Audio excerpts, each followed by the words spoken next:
Murders చేసే పరిస్థితి వస్తుందని చెప్పి కూడా నేను మీకు తెలియజేస్తున్నా. ఈరోజు మళ్ళా మాకు ఒక ఇది పంపించారు. ఇది ఒక ఎత్తు అయితే మీరు ఈ మార్గ తయారు కావద్దని మిమ్మల్ని అందరినీ కోరుతున్నా. సరస్వతి సిమెంట్స్ షేర్స్ దీంట్లో మీరు చూస్తే ఇనిషియల్గా ఒక అగ్రిమెంట్ చేసుకున్నారు. జగన్మోహన్ రెడ్డి, విజయమ్మ 51.01% షేర్స్ విజయమ్మకు ట్రాన్స్ఫర్ చేయాలని 21లో ఒక అగ్రిమెంట్ చేసుకున్నారు.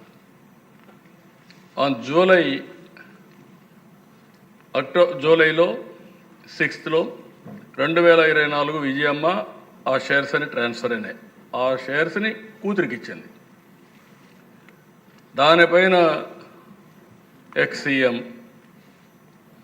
NCLTలో కోర్టులో కేసు వేశాడు 10th 2024 claiming that this transfers is illegal and shares belong to me అని. దానిపైన విజయమ్మ కోర్టుకు వెళ్ళి entire shares are with me and also with my name only, I have not transfer to Sharmila అని చెప్పి ఆవిడ ఒక అఫిడవిట్ వేసింది.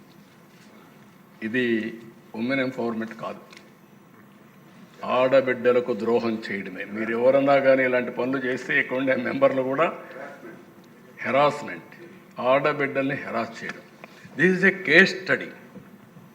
ఎందుకు నేను ఈరోజు మాట్లాడుతున్నానంటే దిశ అవాయిడ్ చేద్దాం అనుకున్నాను. నేను ఉమెన్ ఎంపవర్మెంట్ మాట్లాడే సమయంలో ఇలాంటి జరిగితే ప్రజా చైతన్యం తేకపోతే నాది కూడా తప్పు అవుతుందనే ఉద్దేశంతో నేను చెప్తున్నా. ఇలాంటి టాలరబుల్ కాదు. ఇలాంటి విషయాలపైన సమాజం కూడా జీరో టాలరెన్స్ పైన ఉంటే, కడాన తల్లికి న్యాయం చేయలేని వ్యక్తి, సిస్టర్కి న్యాయం చేయని వ్యక్తి సమాజం కోసం పనిచేస్తారంటే అది నమ్మడానికి వీలు లేదని చెప్పి కూడా నేను ఒక్కసారి తెలియజేసుకుంటూ ఫైనల్గా నేను అపీల్ చేస్తున్నా.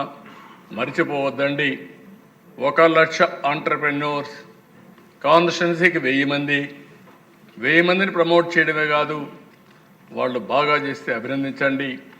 1 సంవత్సరంలో 1,75,000 మంది మహిళల్లో పారిశ్రామికవేత్తలు చేయాలని ఈ సభ సంకల్పిస్తున్నాం.